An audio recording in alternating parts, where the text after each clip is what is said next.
story grows. I'm Brian Patton. Today we welcome back to the podcast Circle Back frontman John Marino. Circle Back released Built from Bones back on March 27th. John talks about how the hardcore scene has grown since COVID lockdowns, the musical identity that Circle Back has carved for itself, switching up the visual look for Built from Bones, finding joy playing shows, and a lot more. It was so great getting to catch up with John and talk to him about what Circle Back has been up to since the last time he was on the podcast. Built from Bones is just an incredible record that just features a huge step forward sonically for Circle Back, and I hope the band finds a lot of success. I will leave a link in the show notes to my first conversation with John for you to check out. Also in the show notes, I will have links for our Patreon page, our Discord server, and our mailing list. If this is your first time listening to the podcast, welcome. Thanks for checking us out. If you aren't subscribed, I would love it if you subscribed on your podcast platform of choice. Enjoy today's conversation with John Marino from Circle Back.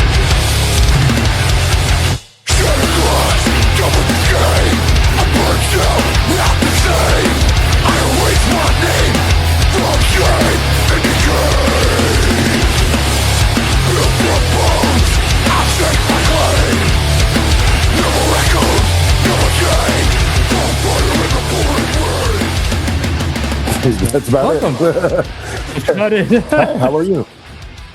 I'm great, man. I'm great. Glad to have you back. It feels been like a forever. minute. It's been way too long. I know.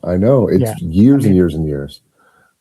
Yeah. I mean, you quit social media and then you're like dead to people who that's the only communication you have with them. But the good thing is for you is probably you feel so much better. I do. Yeah. I do. You know, I got to stick on it because of the band and all the other stuff I've got to do to kind of stay afloat. But for you, it's got to feel great. Yeah. Yeah. I mean, I should be on for the podcast, but I also like, I don't know, mental health, right? Exactly. Yeah. Priorities, believe me. Yeah, for sure, man. I want to ask, I mean, we're going to back in time. Like, that's right. From my perspective, when Terminus came out, it seemed like Circle Back was just on this upward trajectory. Things were going really well for the band. And then obviously 6 months later, COVID happens. Like, did it feel at that time like just the rug being pulled out from under you, or like how was that experience in navigating COVID? It's interesting. The good thing that came out of COVID was a lot more people, at least in South Carolina, I could verify this, started getting into the music that we play. Okay. And specifically like in Greenville, South Carolina, like a huge scene just popped up there. Like they always had shows and it did relatively well, but like this new era of kids that would go to shows, like just kind of figured it out or learned about it over the COVID break, it's probably the best way to say it. And then just like spun up a bunch of bands, and it's just been awesome, in that area, and it kind of spread down through the state into Columbia, then all the way down to the Low Country, even in Charleston and Myrtle Beach, respectively. Like it was awesome, but for us, it kind of sucked, right? Because we had been around for such a long time, and then you're right, we had all that momentum with Terminus. Like we were happy it was out, everything was great, and then the world just stopped, and we weren't under any circumstance trying to go out and play a show during that time. I mean, it was the worst time to literally do anything, and on top of everybody trying to stay safe. I have my father he's now retired, but he was infectious diseases doctor. So, I'm getting all the additional information around it and all the stuff that's going on with the different variants and things like that. So, that had the extra oomph I needed to, stay off the grid as much as possible. But yeah. And the cool thing is yes, there were a bunch of cool bands that started up, but at the same time, it feels like we had to restart again. So, what we did is we're lucky enough to carry some of that momentum into a 7-inch that we put out in 2021. Ryan from Blasphemer Records was super nice and really helped us out. And, we put out The Gift of Time, and people really like that. I think probably our best performing song, Hyperconnected, is off of that. So we were happy to do that. We got a little bit of momentum into 2022 when we went on the road, 2022 and 2023 with some bands. Our friends from out on the West Coast, Kaizo and Eyes Luna, they came out. We did the East Coast run with them, and then subsequently we did another tour. I think it was last year or the year before. Time is flying by, man. Yeah. With Heavy as the Head. So,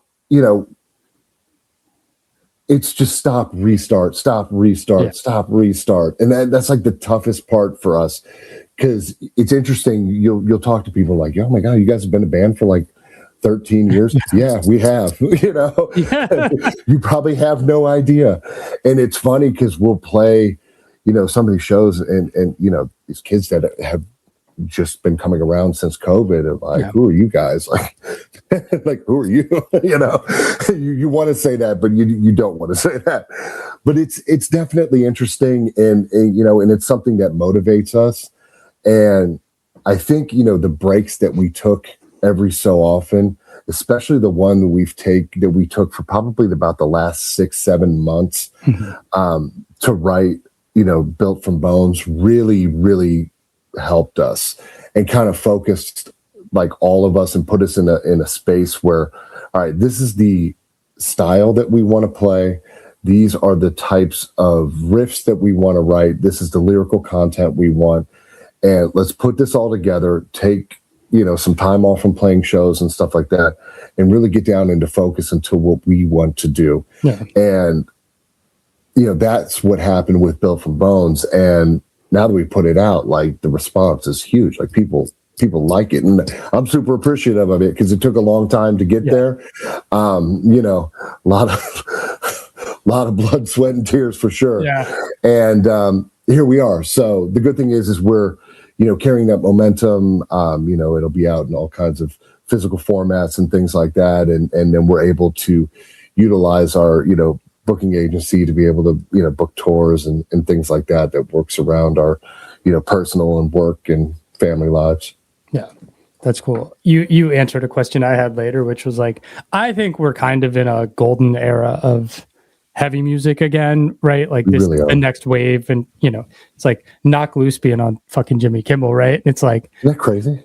It is crazy, and I was wondering, does that translate into a smaller or regional band like you? And it seems like that scene, it does help. Yeah, it does, and it's great because it just brings new people out. Yeah, like we've seen it all, to be honest, in South Carolina. Like, there's been some really lean times, real lean times.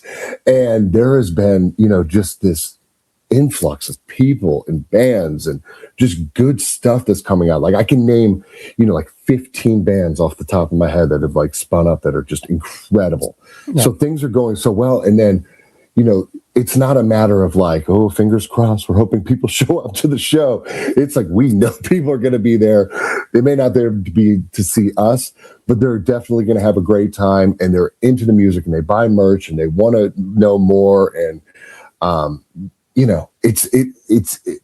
it kind of like reminds me of like when I first got into it back in the 90s. It was like everybody just trying to figure it out. You had your people that have been around for a long time that have kind of like, shepherd you and at least point you in the right direction.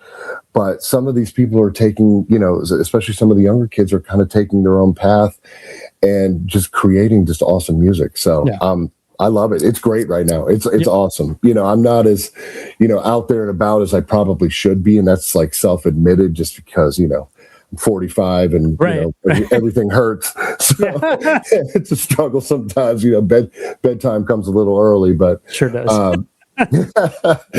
But I couldn't be more proud of what's going on here.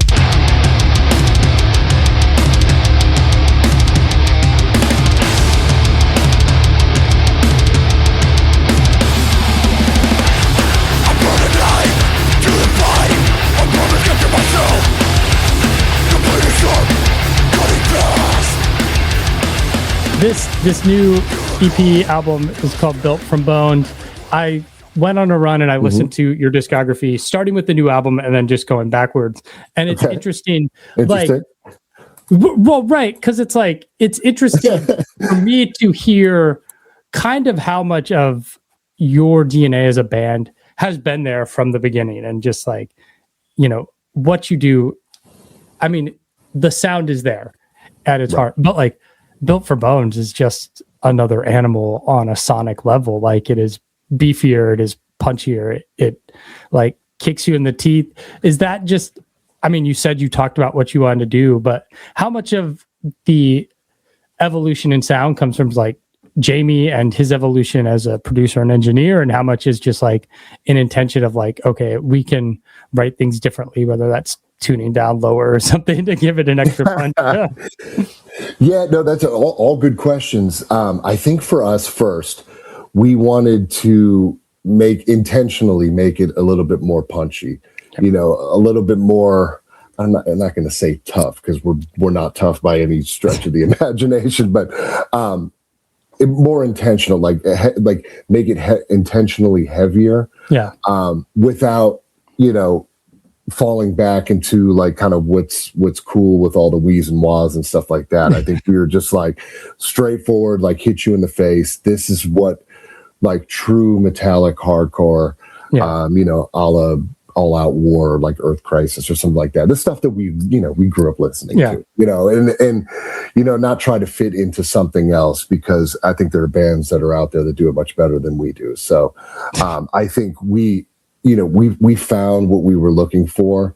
And again, I say this anytime I have the chance, it's really a credit to the rest of the guys in the band that are actually playing the instruments, that do such a good job at like writing it and, you know, debating it. There's a lot of debate, you know, when we go on, you know, should we do this? Let's move this here. You know, usually we'll get the, you know, for lack of a better term, bones of the song. And then we'll kind of, you know, we kind of just work it out and see what makes sense where. And, you know, I'm always the one that's kind of like, all right, you know, I start shaking if it's, you know, more than like 2 minutes long. So yeah, I'd be a great producer myself. I make sure they're all like radio length.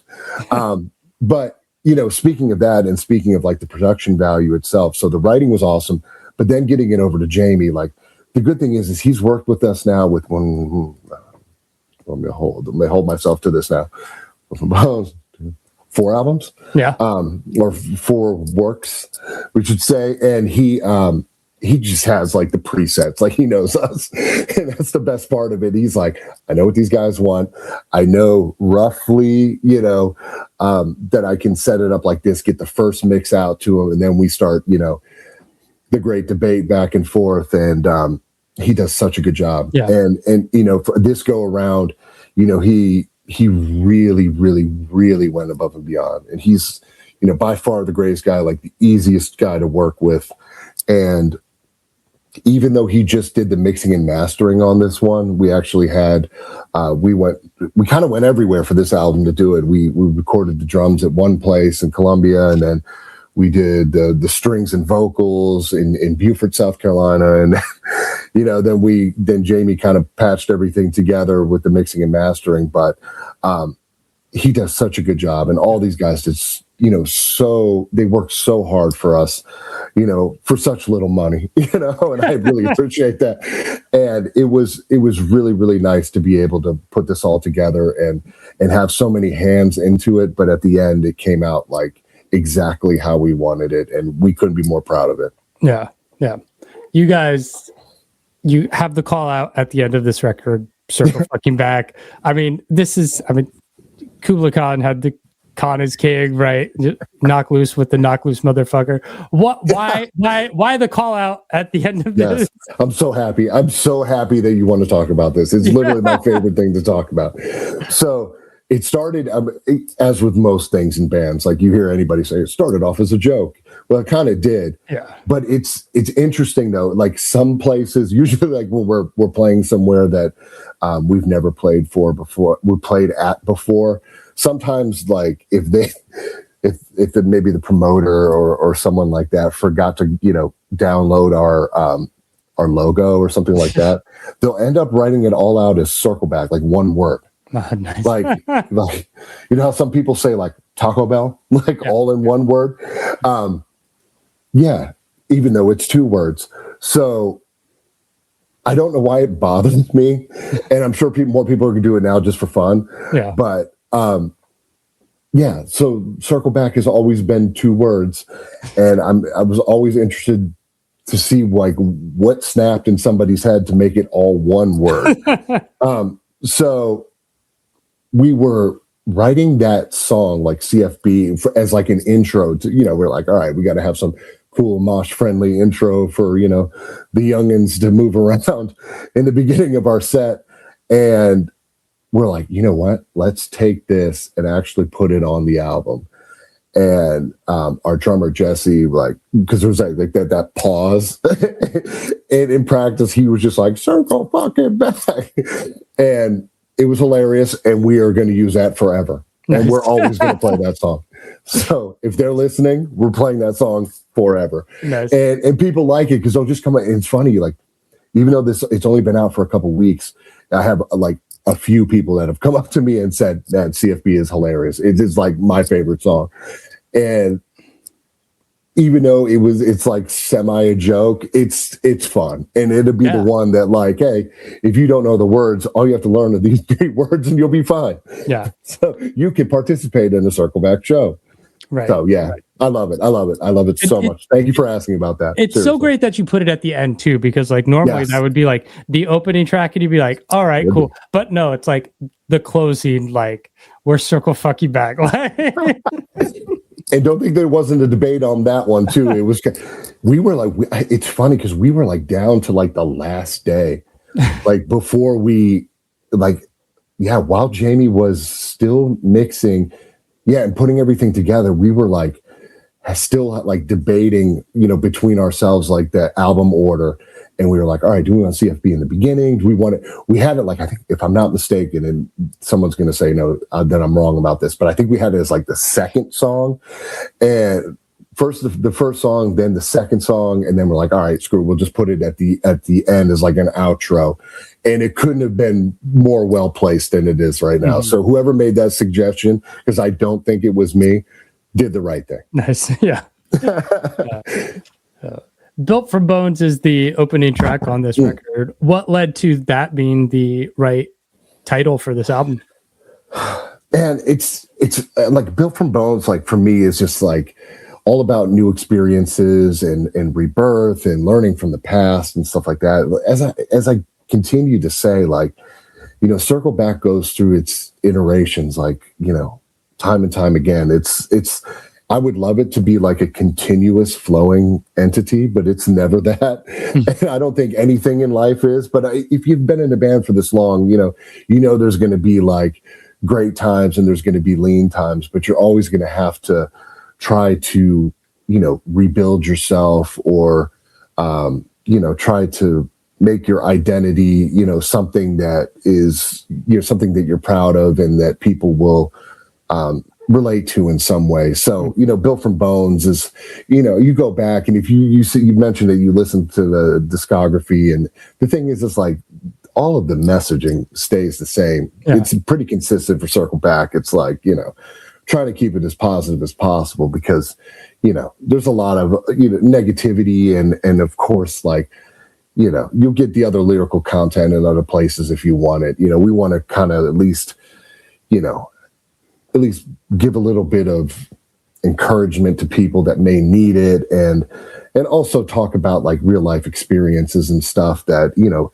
may have not happened to me, but, you know, I've even told you in the past, you know, like I'm comfortable writing about other people's experiences as well, because it could be something that others could relate to as well. So that's kind of, you know, always the way that I've explored that. And, you know, the writing process is always fun lyrically for me. Like this album in particular, I've been going to India quite frequently, and I'm sure like everybody's rolling their eyes right now. Anybody that knows me, like, yeah, John, you always talk about India, but like I go there like 4 times a year for work. So the reason I'm saying this is because I wrote like 3 or 4 songs when I was like like holed up in a hotel in India. I was there last May during Operation Sindoor, and that was when India and Pakistan were having like a little confrontation there, and I was like stuck in a hotel. I couldn't even go to my site for work.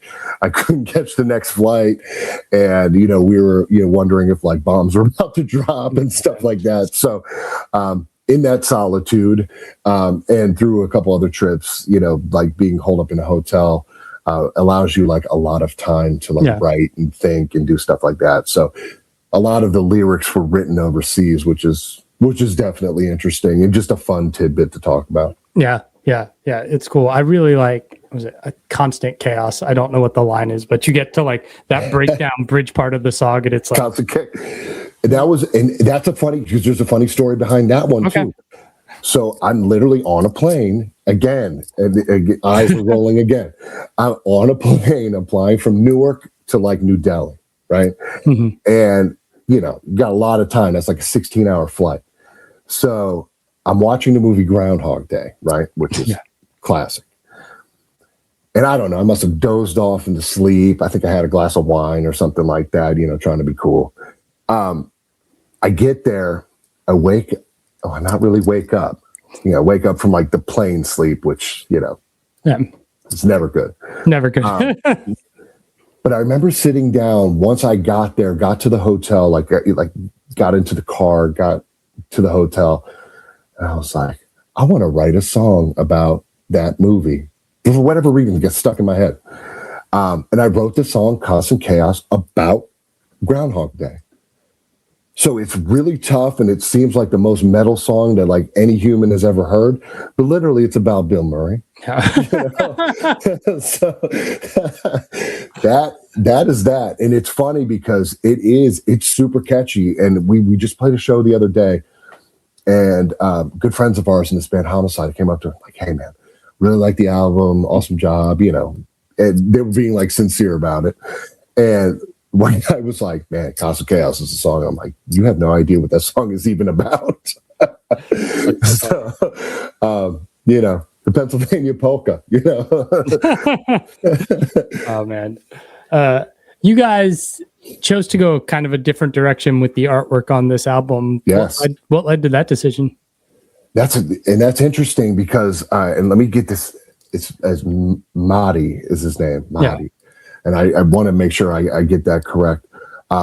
We've always appreciated and liked his artwork. We never thought it would be something that we would gravitate towards, but he created this piece, and it was so like just visually cool that we couldn't say no. No. You know what I mean? It's more for like a probably a death metal, black metal band, but we're like, screw it. So we grabbed it, and it works so perfectly with the album. It's kind of swampy and stuff like that. South Carolina, that works. The color schemes kind of have that swampy vibe going for it. So I think it fits with what we were trying to do, because if we would have had some, and I'm going back to some of those early 2000s, metalcore, hardcore album covers, if it's not the tattoo drawing, it's the white with the live pictures on it. I'm trying to think of Seven Angels, Seven Plagues or something like that.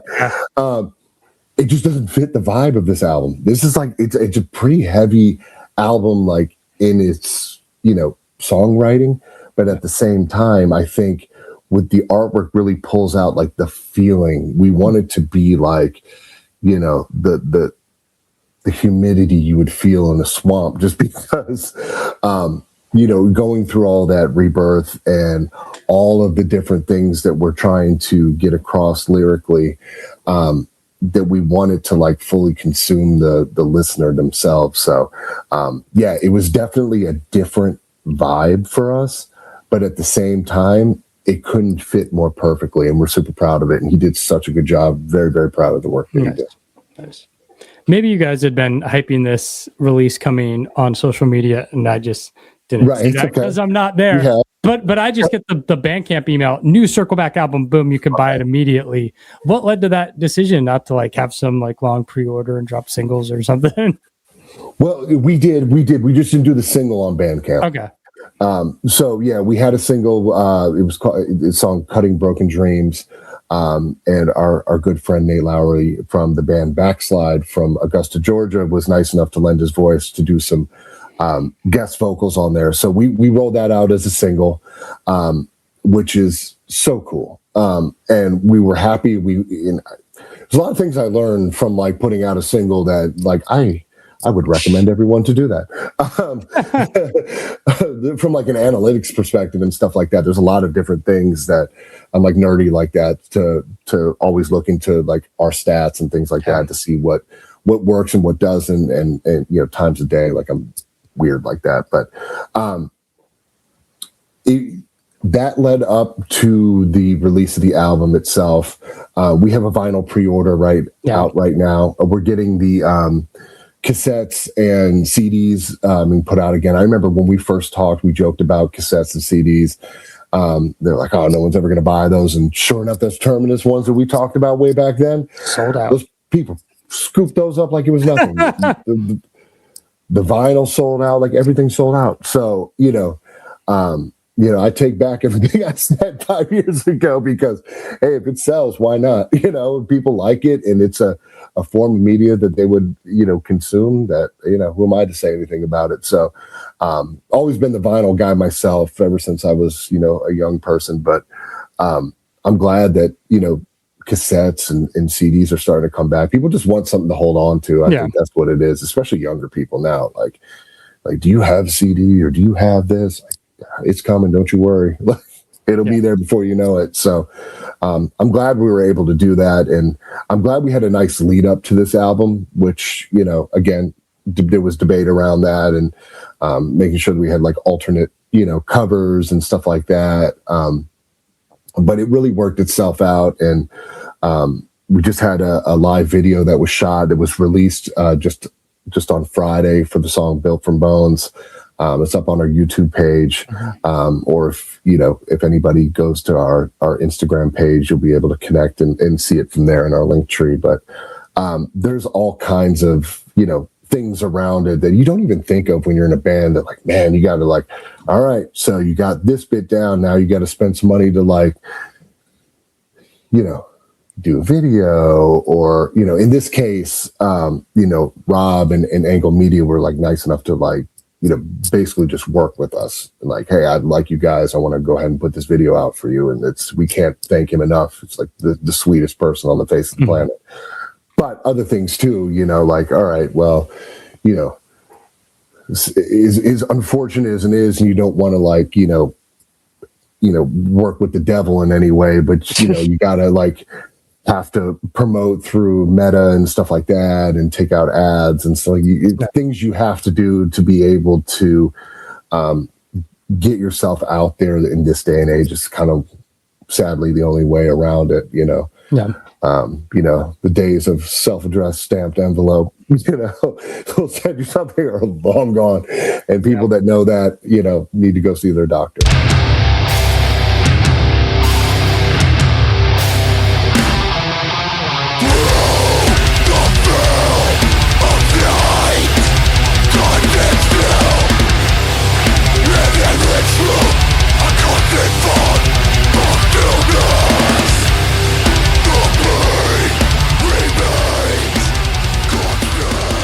What's the plan now that this album's out? You've played some shows, but what's the plan for trying to, I don't know, do East Coast run or play some more shows locally? Is there anything? Yes. And I'm hoping this week, there've been a couple snags, and that's okay. That's part of the process. We will be releasing like a short run that we'll be doing. We'll be going, I guess the furthest out that I can stay safely, out to like Birmingham, Alabama, and kind of back, doing that. And then there'll be probably more stuff later on this year, probably a longer run, if we can do it, and all of our,